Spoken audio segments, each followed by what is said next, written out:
All right, we're going to talk lacrosse for the next 10 minutes here as we bring on our good friend, the defensive coordinator of the Orange, John Odierna, to talk some lacrosse. Coach O, we always love having you on. How are things today? Things are great. Appreciate you guys making some time to chat some lax. Yes, let's do it. We're going to get into the regular season finale here in a moment, but we always like to start by looking at back on the last game. And, you guys went on the road to take on a really talented Duke squad that, is playing for their postseason lives. They needed that one. They played with a sense of urgency, and they played well, and they won the game 11-7. When you look back on the game, Coach, what do you kind of take away from that one? Yeah, I think you identified it. They played with more desperation and urgency than we did. They're an extremely talented team. They have top 5 recruiting classes every year. So, I think that when their high-level talent all decides to come together and play hard, they become a very difficult opponent to beat, especially on the road, down there. I think for us, what I said to the guys right after the game, I actually thought, and I'll speak defensively, we played well, but not enough. We played well in spots. We shut them out at one point for, I think, 28 minutes. So to do that in any ACC game is a major positive. But at the same time, we just didn't play well enough for long enough to give ourselves a chance to win. The way I see it is I sit here and go, we can win the game 7-6. I don't care how many goals we score. We can hold them to one less.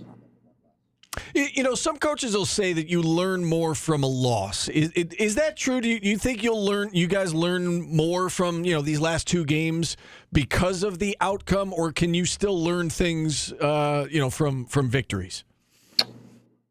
Yeah, there's an old coaching adage, you're never as good as you think you are, and you're never as bad as you think you are. So I think you learn a lot more when you lose. Just human nature as you reflect and look back and think about the things that did not go well and maybe cost you the game. And I think as a group, we've definitely done that. We did a nice full team film session on Monday and talked about sort of the deficiencies in each area. This wasn't only offense, only defense, only face-off, only goalie. Everybody contributed in their own way that allowed the game to sort of unfold in a way that wasn't positive in terms of game flow. And I think that's really what changed the game. We lost the end of the first half and beginning of the second half, and we watched the game go from 5-4 to 10-4 or 11-4, and that kind of changed the whole vibe of the game. When you look back on your season to date, you guys, for the most part, have played really, really well at home. And not that you haven't played well away from home, but most of your losses have been away from the Dome. Mm-hmm. Is it a coincidence? Again, let's look at the opponents you're playing. You're playing really good teams away from Dome, Cornell and Duke and Maryland and so on and so forth. Is this team different at home versus on the road, or is it just, the fact that you're playing really stiff competition and those games just didn't go your way? Yeah, there's a Jay-Z quote, men lie, women lie, numbers don't. The facts dictate that we are having less success on the road. So, I can't chalk it up to a total coincidence. Now, I do think some of our best competition is played on the road. I think that's probably a contributing factor, whereas maybe some of our mid-major competition always comes to the Dome, which probably helps with our end-of-game success or total win-loss record. I think the elements and indoor versus outdoor and rain versus sun and temperatures, I think all that stuff is pretty overblown. If you look at all of our away losses this year, all the games were in the balance. We're there to be won. We're close enough, and probably we're just swung by 2 or 3 plays. If I look at the Cornell game, it's 13 to 11 to start the fourth quarter against the number 1 team in the country. That game's there to be won regardless of location. The Maryland game is 6-5 late in the third quarter. That game's there to be won regardless of rain or playing at Maryland.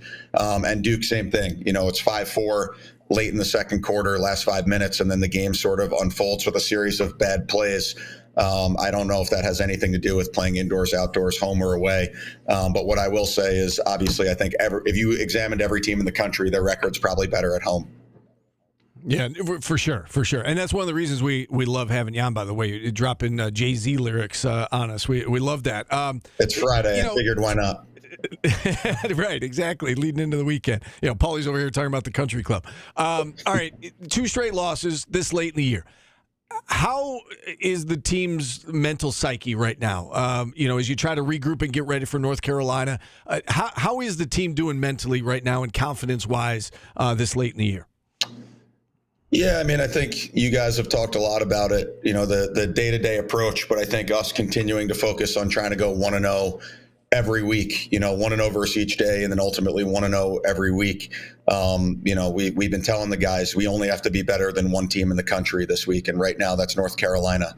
And I think that siloing your thought process like that doesn't allow you to get too high or too low. Ultimately, everything we want to accomplish is in front of us, and we have done enough leading up to this point to give ourselves a chance to win the ACC regular season, which would be a monumental task for our program. And I think that's all we can ask for at this given moment in time.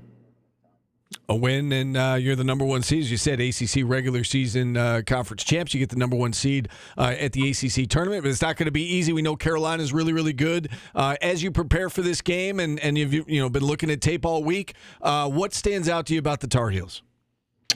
Yeah, I probably sound like a broken record. Another team on our schedule that really has no weaknesses, top 5 recruiting classes every year, immensely talented, and, they're young and starting to play really well across the board with some of the younger guys that have played all year. Obviously, you look at guys like, Owen Duffy and Dominic Petramala are probably 2 of the best attackmen in the country.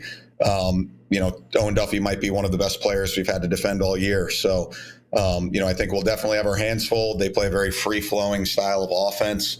Got to be ready for pretty much anything. And we'll definitely have our hands full. I think they're number 6 in offensive efficiency, and we're number 6 in defensive efficiency. So strength on strength, we feel on our end of the field, and ultimately we think it comes down to making the last stop of the game to give ourselves a chance to win. I was going to ask you about how many teams from the ACC do you think should make the NCAA tournament. My guess is you think everybody who makes the conference tournament should get in, but you could really make a strong case, right, Coach, that the 4 that get in the conference tournament deserve to have the chance to win a national championship. It seems like everybody's good enough in this conference. Yeah. I think I'm a part-time bracketologist on the side, so no pay for that, but I do put some time into it at times. I believe that, the top 4 ACC teams should make the NCAA tournament. I think it's the deepest conference in the country, not necessarily in terms of number of teams, but depth of talent. And I think, if you look right now at the RPI, all 5 of our teams are in the top 15. So, that would probably put us up against any team or any league in the country. And this year it's been just a war of attrition. We're all beating up on each other. And that's why we sort of have this pocket of 6, 7, 8, 9 is pretty much all ACC teams. So there's no easy passes. And that's with Virginia still being extremely talented and being at number 15. So if it was up to me, all 5 would make it. But I think you can make a reasonable case for at least 4 of the 4 ACC tournament participants to make it. Final regular season game in the Dome, and we know that Syracuse is used to hosting on Mother's Day weekend, and so there may be another home game. But regardless, senior day in the Dome, it's always emotional. Can you speak to, I guess, this senior class and the guys that have been here for 3, 4, 5 years that we don't see that this day and age as much because of the transfer portal and whatnot, but the guys who have poured their blood, sweat, and tears into this program for multiple years. Can you just speak to what this class has meant to Syracuse lacrosse? Yeah, for sure. I mean, it's an awesome group, some real culture drivers. The line of senior gets a little blurry with 5th years and true seniors, but right. Guys that come to mind, a guy like Jack Witherspoon is not a name that anybody that's not associated with our program is probably familiar with. And I'd argue he's one of our most important culture drivers. He's number 32. You can hear him screaming in warmups. One of our defensive guys.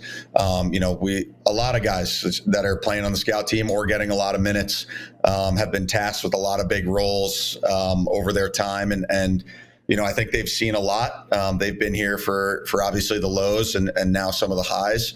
And the success of this program, both right now and in the future, will be built on the hard work that they put in to make sure that we put it back where it needs to be. So, I guess not to only shout out Jack Witherspoon, but I think a lot of guys, Finn Kelly and